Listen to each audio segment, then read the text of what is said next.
और की ही जानकारी।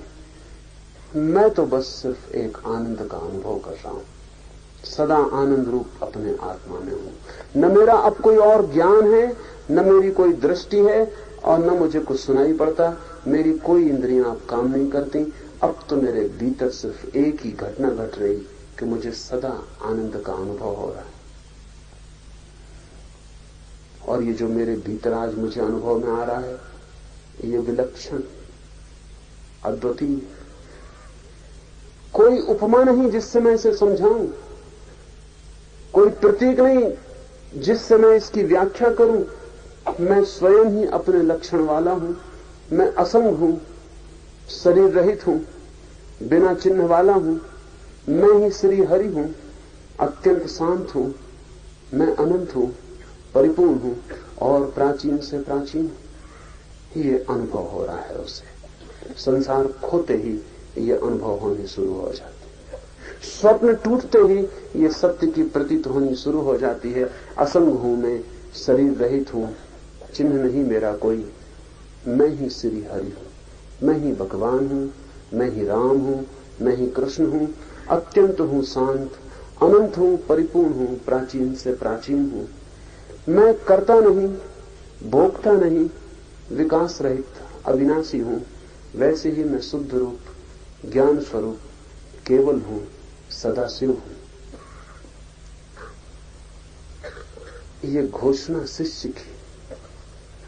गुरु ने ये कहा था, समझाया था कि ऐसा है। इसे शिष्य दो तरह से ले सकता था। इसे बौद्धिक ज्ञान बना लेता और कहता तो ठीक, मैं भी राजी हूं, आप जो कहते हैं मेरी बुद्धि की समझ में आता है। तब ये उपनिषद व्यर्थ हो गया होता। लेकिन शिष्य का ये अनुभव बन गया। उसने कहा जो आप कहते हैं वो मुझे भी दिखाई पड़ रहा है, उसे मैं भी अनुभव कर रहा हूं। और शिष्य घोषणा करता है, मैं ही हरि हूं, मैं ही प्राचीन से प्राचीन, मैं ही सदाशिव हूं।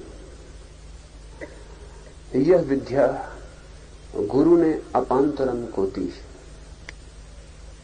गुरु का नाम नहीं, पहले खोजी का नाम नहीं। किसने पहले इसे जाना कुछ पता नहीं। ये मजे की बात है और समझ लेने की है, क्योंकि अध्यात्म कोई नई बात नहीं। अध्यात्म है प्राचीन से प्राचीन, सनातन। जब से मनुष्य रहा है तब से अध्यात्म रहा है। हम ऐसे किसी युग की कल्पना नहीं कर सकते जब अध्यात्म ना रहा हो। हम ऐसे युग की कल्पना तो कर सकते हैं जब विज्ञान नहीं था। हम ऐसे युग की कल्पना कर सकते हैं जब कला नहीं थी, हजार चीजें नहीं थी। पर ऐसे युग की हम कल्पना नहीं कर सकते जब आदमी रहा हो और अध्यात्म में ना रहा हो, क्योंकि अध्यात्म की प्यास ही आदमी का मौलिक लक्षण है।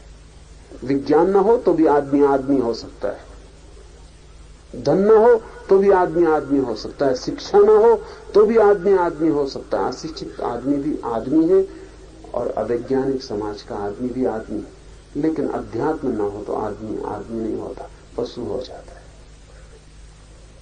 अध्यात्म ही आदमी का लक्षण है। अरस्तु ने कहा है मनुष्य की परिभाषा में कि man is a rational animal, बुद्धिमान प्राणी। वो बात उतनी सही नहीं, क्योंकि बुद्धिहीन मनुष्य को भी मनुष्य तो कहना ही पड़ेगा। बुद्धि बिल्कुल ना हो तो भी मनुष्य तो कहना ही पड़ेगा। वो कोई लक्षण नहीं। मैकियावेली ने कहा man is a political animal. आदमी जो है वो एक राजनीतिक जानवर है। आजकल के आदमी को देखें तो उसकी बात सही लगती है, एकदम राजनीतिक जानवर है। राजनीति खाता, राजनीति पीता, सुबह से अखबार, रात तक वही चर्चा। राजनीति ही जीवन मालूम पड़ती, लेकिन वो भी आदमी का लक्षण नहीं है, क्योंकि अभी खोजें हुई हैं और पता चला कि बंदरों में भी काफी राजनीति चलती। जंगली जानवरों में भी काफी राजनीति चलती है। और जैसे देशों में राष्ट्रपति होते, प्रधानमंत्री होते, फिर उनका कैबिनेट होता, ऐसे बंदरों के ग्रोह में भी प्रधान होता, प्रधानमंत्री होते, उनका कैबिनेट होता। राजनीति में और बंदरों में बहुत अंतर नहीं है। आदमियों में भी जिनके मन में बहुत ज्यादा बंदरपन है, वही राजनीति में उत्सुक होते।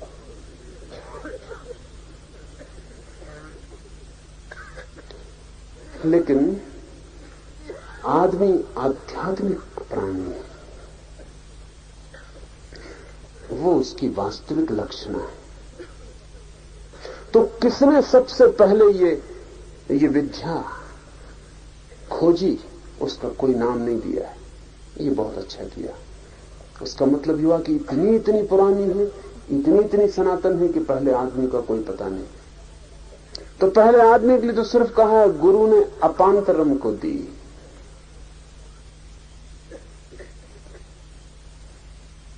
अपांतरम भी बड़ा अद्भुत शब्द है। इसका मतलब है नाम मात्र के शिष्य को।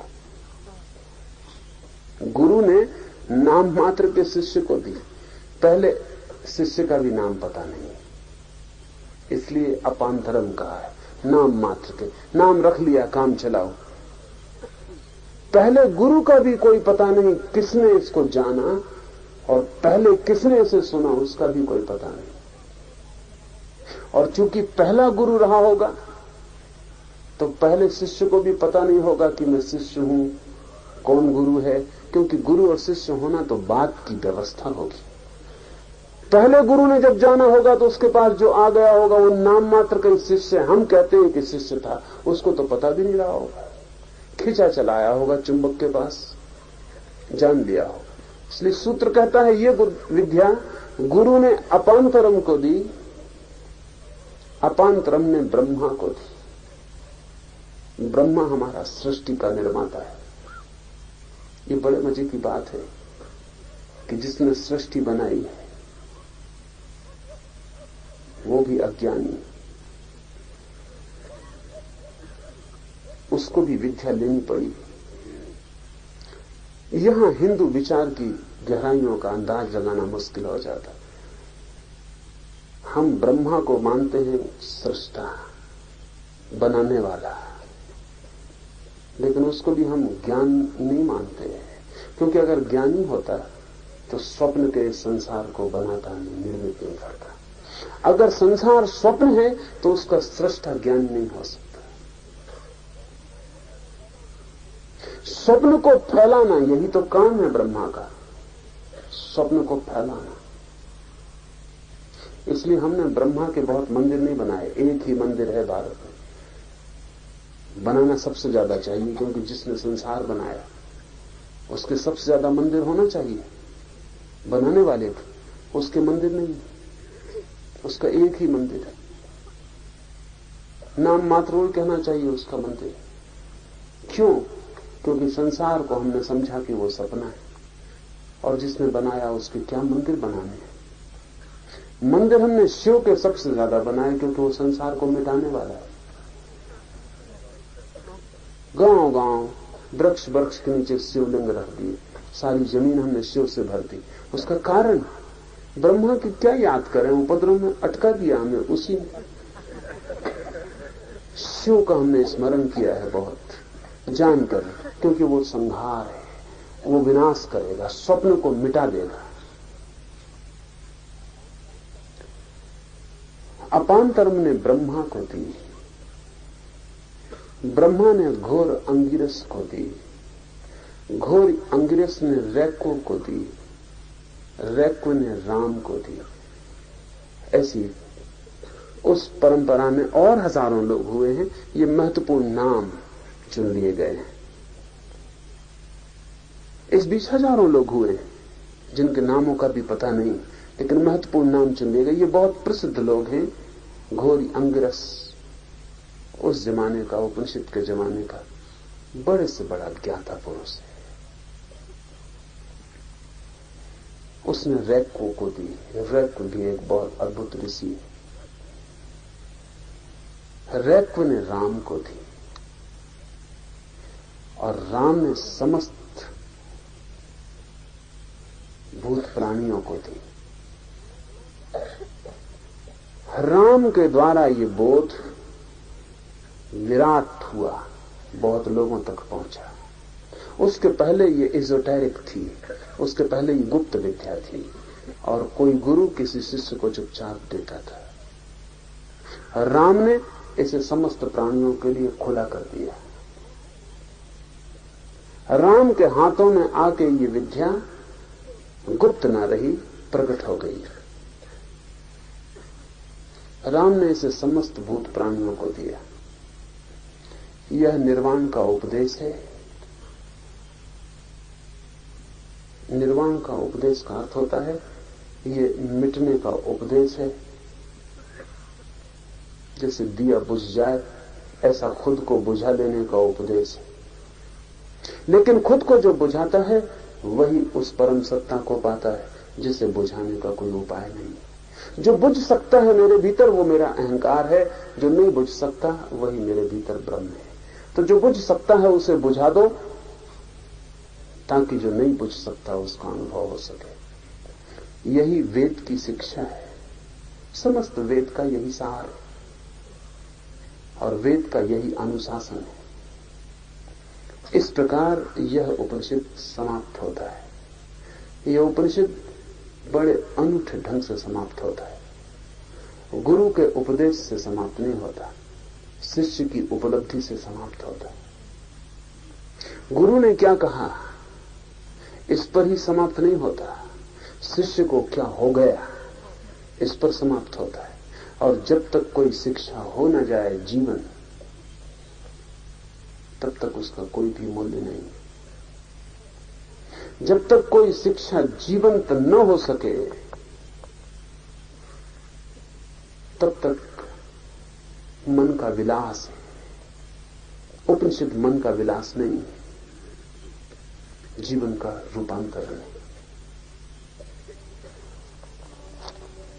गुरु ने अपांतरम को दी, अपांतरम ने ब्रह्मा को दी, ब्रह्मा ने घोरी अंगिरस को दी, घोरी अंगिरस ने रैक को दी, रैक ने राम को दी, राम ने समस्त भूत प्राणियों को दी।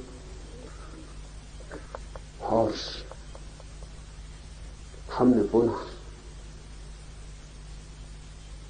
इस अद्भुत चिंतन, दर्शन, साधन की पद्धति को फिर से अपने भीतर जगाने की कोशिश की। फिर से थोड़ी लौ को उकसाया। यहां से जाने के बाद उस लौ को उकसाते रहना। कभी ऐसी घड़ी जरूर आ जाएगी कि आप भी कह सकेंगे अभी अभी देखा था उस जगत को, वो कहां गया? क्या वो नहीं है? और जिस दिन आपको भी ऐसा अनुभव होगा उस दिन आप भी कह सकेंगे मैं हरि हूं, मैं सदाशिव हूं, अनंत हूं, आनंद हूं, मैं ब्रह्म हूं। और जब तक ये आपके भीतर न हो जाए तब तक कैसा ये निर्वाण का उपदेश, कैसा ये वेद का सार। और तब तक ये उपनिषद यहां तो समाप्त हो गया लेकिन आपके लिए समाप्त नहीं हुआ है। एक दिन ऐसा है कि आप भी कह सकें कि उपनिषद की शिक्षा मेरे लिए भी समाप्त हो गई। मैं वहां पहुंच गया जहां उपनिषद पहुंचाना चाहती।